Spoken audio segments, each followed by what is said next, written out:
এবার 4টে শিবির হয়েছে, প্রতিবার 2টো থাকে, কংগ্রেস এবং তৃণমূল।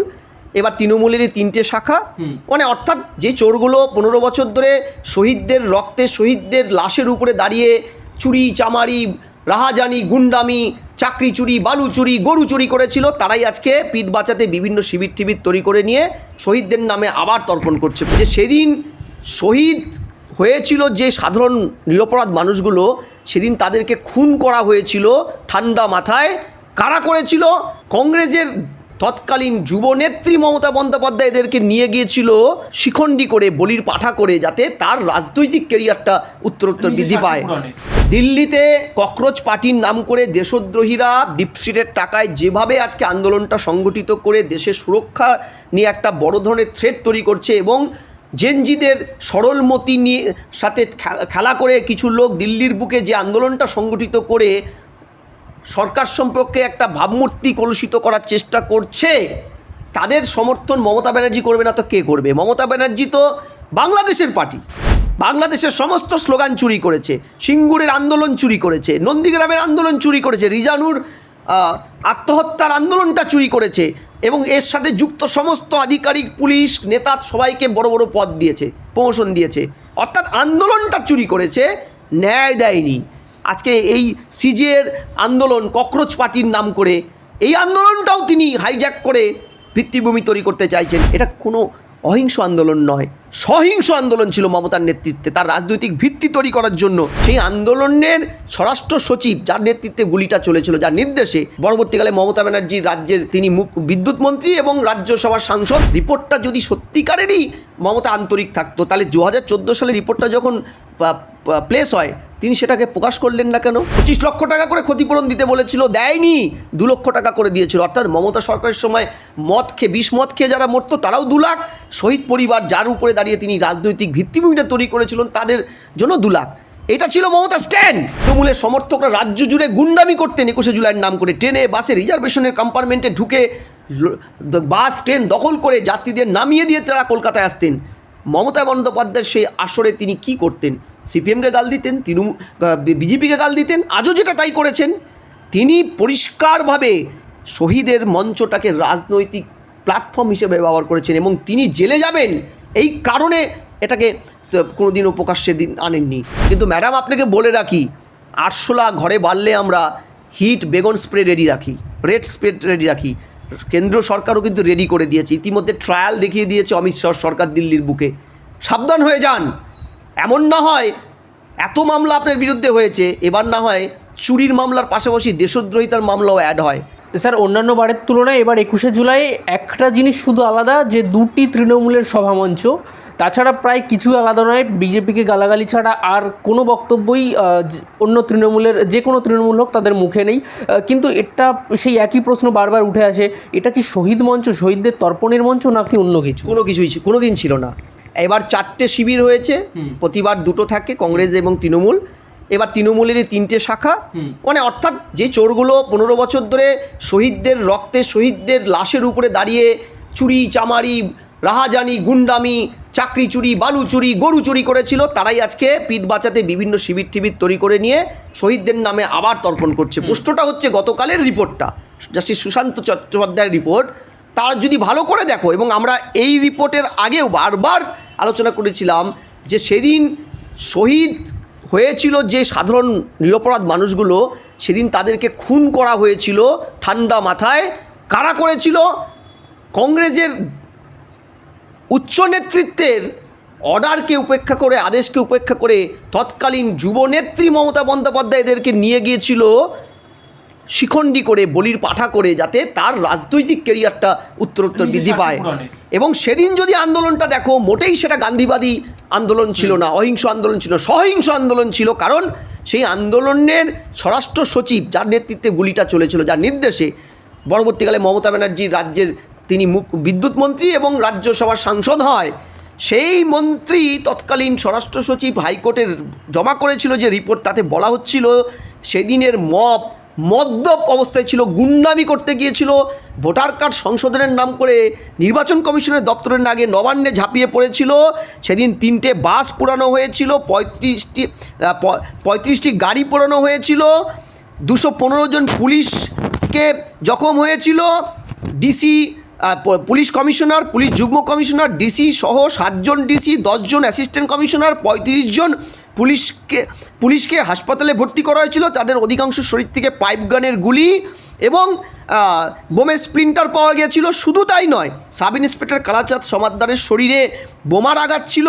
পুলিশের গোয়েন্দা বিভাগের সাব ইন্সপেক্টর একে গাঙ্গুলিকে এসএসকেএমের হাসপাতালের সামনে নাক ফাটিয়ে দেওয়া হয়েছিল। শুধু তাই নয়, বহু দোকান ভাঙচুর হয়েছিল, 17টা বোমা উদ্ধার হয়েছিল, 2টি তরোয়াল, ভোজালি, পাইপ গান, চপার, ডেগার। এটা কোনো অহিংস আন্দোলন নয়, সহিংস আন্দোলন ছিল মমতার নেতৃত্বে, তার রাজনৈতিক ভিত্তি তৈরি করার জন্য। সেদিন মেয়র রোড, স্ট্যান্ড রোড, বিবি গাঙ্গুলি স্ট্রিট, ধর্মতলা, ব্রেবন রোডে সশস্ত্র মদ্যপরা যে ঘেরাও করে রেখেছিল সেটা রিপোর্টে ছিল। শুধু তাই নয়, আচ্ছা বলো, রিপোর্টটা যদি সত্যিকারেরই মমতা আন্তরিক থাকতো, তাহলে 2014 সালে রিপোর্টটা যখন প্লেস হয় তিনি সেটাকে প্রকাশ করলেন না কেন? কারণ তিনি জানতেন এতে তার ক্যাবিনেটের অন্যতম মুখ, সেদিনকার ঘটনার জন্য আসামি মনীশ গুপ্ত ফেসে যাবেন। সবচেয়ে আগে তিনি ফেসে যাবেন, কারণ তিনি সেদিন বেআইনি জমায়েতটা করেছিল। জ্যোতিবাবু তার বিরুদ্ধে ব্যবস্থা নেননি, সেটা তার ব্যাপার, ঠিক আছে। কংগ্রেস তার বিরুদ্ধে ব্যবস্থা নেয়নি, তার ব্যাপার। কিন্তু সেদিন মমতা ব্যানার্জির জেলে থাকার কথা ছিল এই ঘটনার পরে। দ্বিতীয়, সেদিন ওই কমিশনের রিপোর্টে 44 জন, এমনকি তৎকালীন প্রাক্তন মুখ্যমন্ত্রী বুদ্ধদেব ভট্টাচার্য পর্যন্ত গেছেন। কমিশন বারবার বলছে আমাদের উপযুক্ত নথি কিচ্ছু দেয়নি মমতা সরকার। কাকে বাঁচাতে? কাকে? কমিশন সুপারিশ করেছে যারা ডকুমেন্ট সাপ্রেশন করেছিল উইলফুলি, তাদের বিরুদ্ধে এফআইআর করতে। মমতা সেটাও করেনি। 25 লক্ষ টাকা করে ক্ষতিপূরণ দিতে বলেছিল, দেয়নি, 2 লক্ষ টাকা করে দিয়েছিল। অর্থাৎ মমতা সরকারের সময় বিষ মদ খেয়ে যারা মরতো তারাও 2 লাখ, শহীদ পরিবার যার উপরে দাঁড়িয়ে তিনি রাজনৈতিক ভিত্তিভূমিটা তৈরি করেছিলেন তাদের জন্য 2 লাখ। এটা ছিল মমতা স্ট্যান্ড। আহতদের কথা ছেড়ে দাও, সিরাজুল জীবন্ত শহীদ, তাকে বাঁচাতে গিয়ে চাকরি খুইয়েছিল, তিনি ভিক্ষা করেন, তার পাশেও মমতা কোনোদিন দাঁড়ায়নি। ইভেন কোনো শহীদের নাম মনে আছে জানি না। 98-এ তিনি যখন ট্রাইব্যুনাল তৈরি করলেন, ফি বছর পাগলু ড্যান্সের আসর বসাতেন, ডিম ভাতের আসর বসাতেন, তার তৃণমূলের সমর্থকরা রাজ্য জুড়ে গুন্ডামি করতেন 21শে জুলাইয়ের নাম করে। ট্রেনে বাসে রিজার্ভেশনের কম্পার্টমেন্টে ঢুকে বাস ট্রেন দখল করে যাত্রীদের নামিয়ে দিয়ে তারা কলকাতায় আসতেন। মমতা বন্দ্যোপাধ্যায়ের সেই আসরে তিনি কি করতেন? সিপিএমকে গাল দিতেন, বিজেপিকে গাল দিতেন, আজও যেটা তাই করেছেন। তিনি পরিষ্কারভাবে শহীদের মঞ্চটাকে রাজনৈতিক প্ল্যাটফর্ম হিসেবে ব্যবহার করেছেন এবং তিনি জেলে যাবেন এই কারণে এটাকে কোনোদিনও প্রকাশ্যে আনেননি। আজকে মুখ্যমন্ত্রী শুভেন্দু অধিকারী রিপোর্ট প্লেস করে একটা কথা বলেছেন, শহীদ পরিবাররা চাইলে এখন এফআইআর করতে পারেন। আমি তোমার চ্যানেলের মাধ্যমে রিকোয়েস্ট করছি, আপনারা মমতা ব্যানার্জি আপনাদের প্রতারণা করে আপনাদের ন্যায্য প্রাপ্য টাকা চুরি করেছে, আপনাদের ন্যায় দেয়নি, আপনাদের পরিবারের একমাত্র উপার্জনক্ষমকে ভুল বুঝিয়ে নিয়ে গিয়ে ওখানে গুলি খাইয়ে মেরে নিজের রাজনৈতিক ক্যারিয়ারটাকে সুদৃঢ় করেছে। আপনি মমতা ব্যানার্জির বিরুদ্ধে এবং ভাইপোর বিরুদ্ধে মামলাটা করুন। পারলে মদন মিত্র, পারলে এই সৎকালীন যারা ক্রিমটা খেয়েছিল, দলে বসে থেকে চুপচাপ দেখেছিল শহীদদের এই সাথে অবমাননা, অন্যায়, অবিচার, তাদের বিরুদ্ধে মামলা করুন। তাহলে শহীদদের আসল তর্পণ করা হবে। আসল তর্পণ শহীদদের মর্যাদা দিয়েছে শুভেন্দু অধিকারী মহাশয় এই প্যান্ডোরার বক্স থেকে এই রিপোর্টটা বের করে মানুষকে বুঝিয়ে দিয়েছে কারা বদমাইশি করেছে, কারা শহীদের রক্ত নিয়ে ছিনিবিনি খেলেছে।